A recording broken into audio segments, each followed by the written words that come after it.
Concentration नहीं बनता है, मन नहीं लगता है, मोटिवेशन नहीं मिलता है, इन सभी चीज़ों को आप सॉल्व कर सकते हो, क्योंकि आप तो डॉक्टर बनोगे।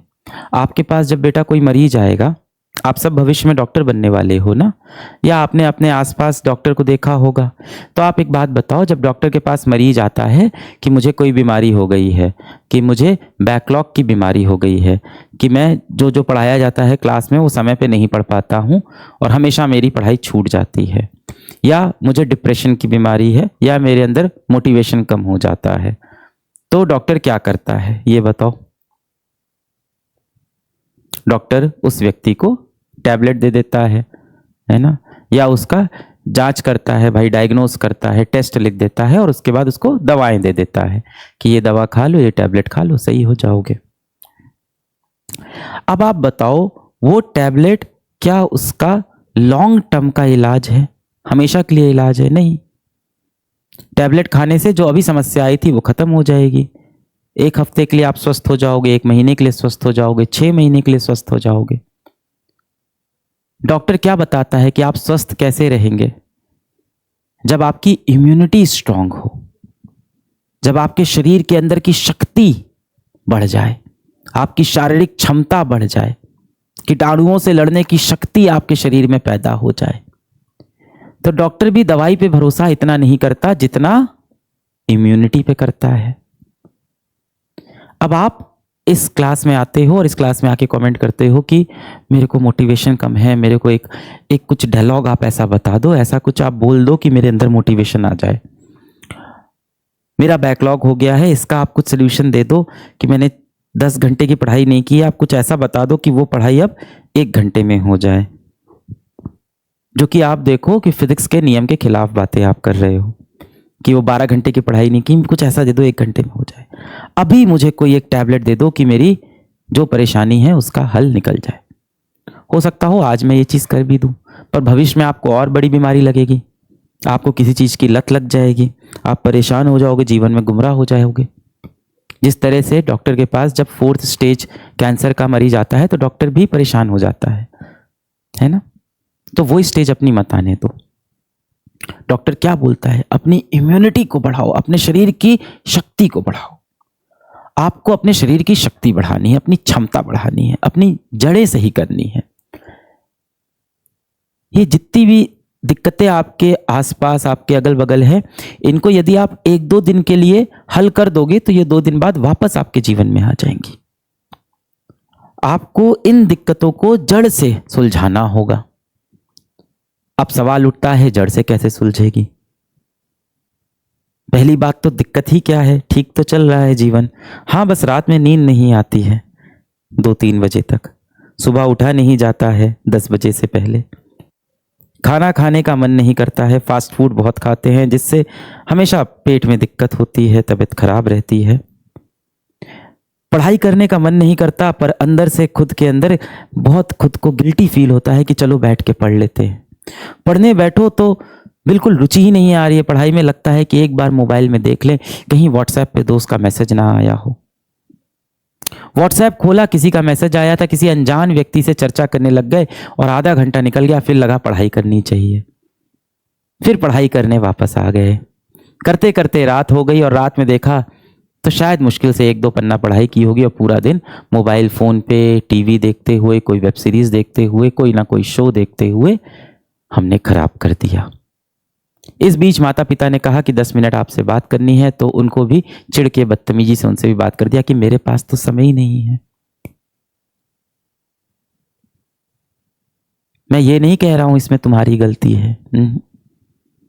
कोई व्यक्ति, मान लो किसी व्यक्ति को कैंसर हो गया, या मान लो कोई व्यक्ति को बुखार हो गया और डॉक्टर उसे क्या बोलेगा? तुम्हारी गलती है, तुम्हारी गलती से तुमको बुखार हुआ है, तुम्हारी गलती से तुमको ये जेनेटिक डिसऑर्डर हुआ है, तुम्हारी गलती से ये तुम्हारी तबीयत खराब हुई है। नहीं ना, बीमारियां हैं, बाहर हमारे पर्यावरण में है, हमें चपेटे में ले लेती हैं।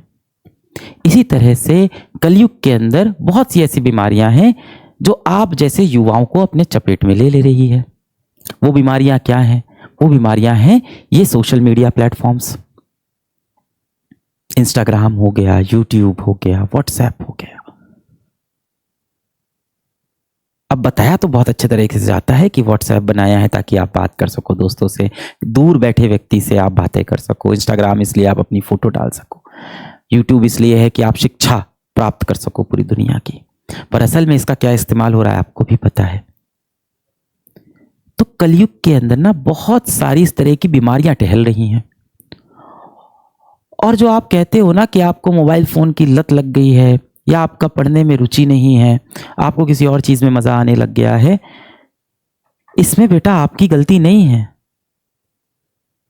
मुझे लगता है आपकी जनरेशन को इस चीज का एक श्राप मिला है। पर्यावरण पूरी तरह से दूषित हो चुका है। ये एक बीमारी है और इसे हमें समझना होगा। आपके अगल बगल बहुत सारे नए युग के शैतान हैं।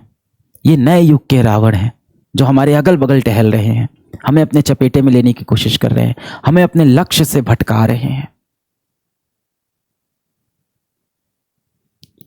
जब आप किसी ओटीटी प्लेटफॉर्म पे कोई भी वेब सीरीज देखने लगते हो, कोई भी शो देखने लगते हो जिसमें लड़ाई झगड़ा चल रही है, कुछ भी चल रही है, पंचायत चल रही है, उससे आपको आपका लक्ष्य पाने में कोई मदद नहीं होगी। आप बोलते हो नहीं वो मुझे खुशी देगा, मुझे सुख देगा। उतनी देर आप अपने एक बहुत अच्छे दोस्त से बैठ के किसी विषय पे चर्चा करो, आपको ज्यादा सुख महसूस होगा। अपने माता पिता के साथ बैठ के बातें करो, आपको ज्यादा सुख महसूस होगा। आप जाके बाहर कोई खेल खेलाओ, शारीरिक कसरत वाला कोई खेल खेलाओ, आपके शरीर को भी अच्छा लगेगा, आपके दिमाग को भी अच्छा लगेगा। पर हम कर नहीं पाते। क्यों? क्योंकि हम बीमार हो गए भाई। आप समझो इसमें आपकी गलती नहीं है। मैं आपको बिल्कुल ब्लेम नहीं कर रहा हूं। तुम्हारा हाथ पकड़ के मैं खड़ा हूं। मैं बहुत सारे बच्चों से हर रोज मिलता रहता हूं। यहाँ ऑफिस में हर रोज बच्चे आते हैं। कभी मैं चला जाता हूं किसी विद्यापीठ सेंटर में, कभी आसपास कहीं बच्चे मुझसे टकरा जाते हैं। मैं हर रोज बच्चों से मिलता रहता हूं। कभी बैच के अंदर संवाद हो रहा होता है। वरना मैं सोशल मीडिया पे मैं तो एक्टिव रहता हूं देखने के लिए कि मेरे बच्चे क्या कर रहे हैं। और मैं अपने बच्चों को दोष नहीं देता हूं कि तू खराब है, तू पापी है, तू पागल है, तू नालायक है, तू दुष्ट है। नहीं यार,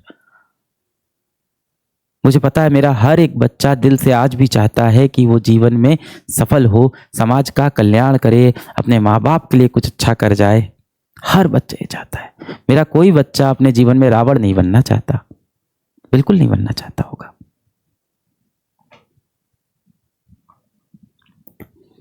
अब बात आती है इन बीमारियों से हम कैसे लड़े, जो हमारा समय लेके हमसे चली जाती हैं।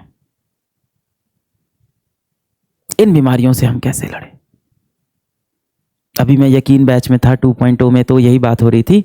तो मैंने कहा था कि आपने कोई वेब सीरीज देखी, आपने कोई शो देखा, आप दोस्तों के साथ बाहर पार्टी पे चले गए, खाने पीने चले गए, आप मोबाइल पे शॉर्ट्स देख रहे हो, आप व्हाट्सएप पे किसी से रात रात बात कर रहे हो, ये जितनी भी आप मौज मस्ती कर रहे हो, इससे आप कभी भी जीवन में एक बड़े मनुष्य, एक सफल मनुष्य नहीं बनने वाले हो। किस्सा मौज मस्तियों का नहीं, मेहनतों का मशहूर होता है। मेहनतों के किस्से मशहूर होते हैं। ये जितनी भी बीमारियां हैं, इनसे लड़ने का क्या तरीका है? इंद्रियों पे काबू, इम्यूनिटी को बढ़ाना। कैसे होगा ये? अभी क्या हुआ मॉडर्न समय के अंदर, आप देखो भगवान पे विश्वास करने वाले को, और जब मैं भगवान बोल रहा हूं तो अपने अपने धर्म के हिसाब से अपने अपने क्रिएटर को आप मान लेना। भगवान पे विश्वास करने वाले को हमने बोला कि वो गंवार है। जो भी व्यक्ति होता है जो भगवान पे विश्वास करता है, हम लोग कहते हैं ये तो बहुत पुरानी सोच का है, ये तो गंवार है, साइंस ये कहती है, साइंस वो कहती है। मैं तो फिजिक्स का ही टीचर रहा हूं। आप इतिहास के जितने बड़े साइंटिस्ट उठा लो, सब ये कहते हैं कि ये दुनिया किसी ने बनाई है, अपने आप नहीं बनी है। हाँ, वो रचयिता जो है दुनिया का, वो देखने में कैसा होगा हमें नहीं पता है। इसीलिए उपनिषद कहती भी है कि भगवान का कोई रूप नहीं है, भगवान का कोई शेप नहीं है,